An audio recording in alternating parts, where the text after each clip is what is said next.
neteisingas montavimas gali net privesti prie ligų.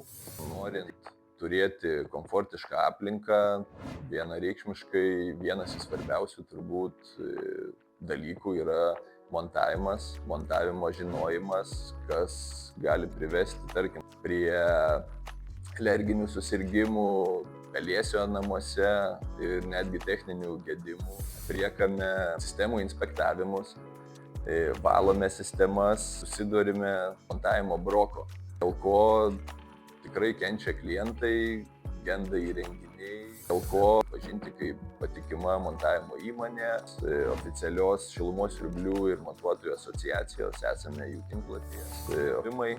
Tautosaka, pasidomėjimas, ar po montavimo balansuojate vėdinimo sistemą.